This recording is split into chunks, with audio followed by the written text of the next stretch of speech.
शेतकरी आंदोलन पुन्हा एकदा पेटलंय। देशाचे अन्नदाता आपल्या मागण्यांसह सरकारचं लक्ष वेधण्यासाठी पुन्हा एकदा रस्त्यावर उतरले होते।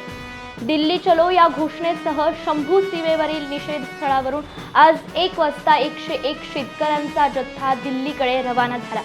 13 फेब्रुवारीपासून पंजाब आणि हरियाणामधील शंभू आणि खनौरी सीमेवर शेतकरी तळ ठोकून होते। यावेळी नोएडा भागातील भूसंपादनाच्या निषेधार्थ आणि कृषी उत्पादनाला किमान आधारभूत किमतीच्या म्हणजेच हमीभावाच्या MSP कायद्यासह इतर मागण्यांसाठी उत्तर प्रदेशातील संयुक्त किसान मोर्चा आणि किसान मजदूर मोर्चाच्या बॅनरखाली जमलेल्या शेतकऱ्यांनी दिल्लीकडे हा मोर्चा काढला होता। या निषेधाच्या दृष्टीने सुरक्षा कडक करण्यात आली आणि पोलिसांनी शेतकऱ्यांना हाताळण्यासाठी पुरेशी फौज देखील तयार केली। भक्कम अडथळे पाठवण्यात आले आणि अंबाला जिल्हा प्रशासनाने 5 किंवा त्यापेक्षा जास्त लोकांच्या जमाव व जमावीवर बंदी सुद्धा घातली। शेतकरी नेते सरवणसिंग पंधेरसह शेतकऱ्यांनी यावेळेस ट्रॅक्टरऐवजी पायी मार्च काढला। मात्र आज 3:30च्या दरम्यान हरियाणा पोलिसांसोबत धडक होताच त्यांच्याकडून शेतकऱ्यांवर टीयर गॅस सोडण्यात आले आणि त्यात 6 शेतकरी जखमी झाले। त्यावेळी शेतकरी नेते सरवणसिंग पंधेर यांनी शेतकऱ्यांना मागे फिरण्याचे आदेश दिले। काय आहे या शेतकरी आंदोलनाचं संपूर्ण चित्र? शेतकऱ्यांच्या 12 मागण्या जाणून घेऊयात न्यूज अनकटच्या या स्पेशल रिपोर्टमधून। नमस्कार, मी साक्षी पांचाळ, न्यूज अनकटमध्ये आपलं स्वागत। पंजाब, हरियाणा आणि उत्तर प्रदेशातील शेतकरी आणि केंद्र सरकारमध्ये पुन्हा शेतकऱ्यांचा आवाज। मोदी सरकारच्या धोरणांविरोधात शेतकऱ्यांनी आंदोलन पुकारले। गेल्या 10 महिन्यांपासून शेतकरी सरकारच्या धोरणातील बदलाची प्रतीक्षा करत होते। मात्र अद्याप या वादावर शेतकऱ्यांना तोडगा काढण्यात मोदी सरकारला यश आलेलं नाहीये। आज म्हणजे 6 डिसेंबर रोजी पुन्हा शेतकरी शंभू बॉर्डरहून दिल्लीकडे कूच करण्यास सुरुवात केली। या शेतकऱ्यांनी दिल्ली चलो आंदोलन असं या आंदोलनाला नाव दिलं। या निदर्शनाचं नेतृत्व संयुक्त किसान मोर्चा, भारतीय किसान परिषद आणि किसान मजदूर मोर्चा यासह अनेक शेतकरी संघटना करतायत। यावेळी शेतकरी ट्रॅक्टर आणि ट्रॉली शिवाय पायी दिल्लीकडे जाण्याच्या प्रयत्नात होते।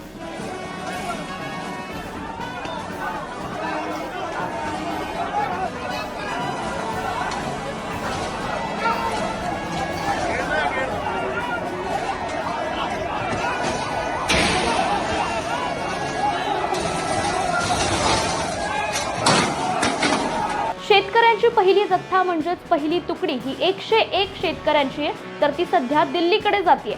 शेतकऱ्यांच्या आंदोलनाच्या पार्श्वभूमीवर हरियाणा आणि दिल्लीकडे पोलिसांनी सुरक्षा व्यवस्था कडक केली। कायदा व सुव्यवस्था राखण्यासाठी निमलष्करी दल देखील तैनात करण्यात आले। ड्रोन आणि वॉटर कॅनची देखील व्यवस्था करण्यात आली।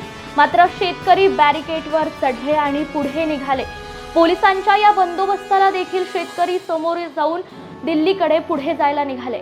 शंभू बॉर्डरवर शेतकरी पुढे जाण्याच्या प्रयत्नात होते। त्यांनी बॅरिकेडची एक पातळी काढून पुढे देखील सरकले आणि पुढे जाण्याचा त्यांनी प्रयत्न केला। या दरम्यान शेतकऱ्यांना रोखण्यासाठी पोलिसांनी अश्रू गॅसचे गोळे फेकले आणि एका शेतकऱ्याला अटक देखील केली।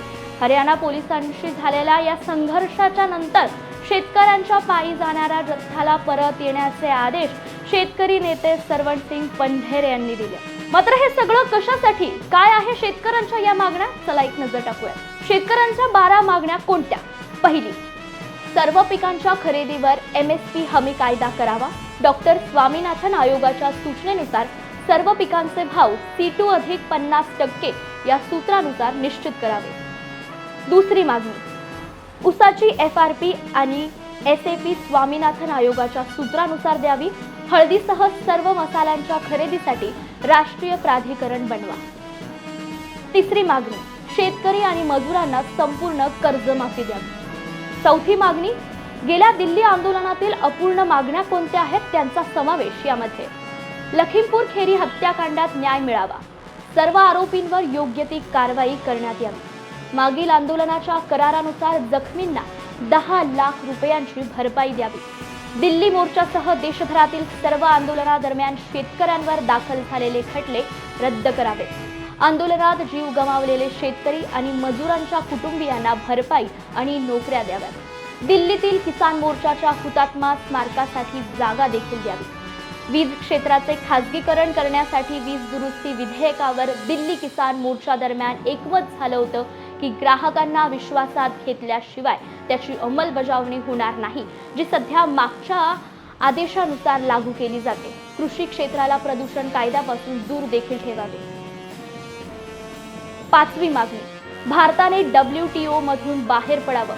कृषी माल, दुग्धजन्य पदार्थ, फळं, भाजीपाला आणि मांस इत्यादींवरील आयात शुल्क कमी करण्यासाठी भत्ता वाढवला पाहिजे.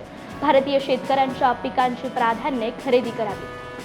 6वी मागणी, 58 वर्षावरील शेतकरी आणि शेतमजुरांना दरमहा 10,000 रुपये पेन्शन योजना लागू करावी.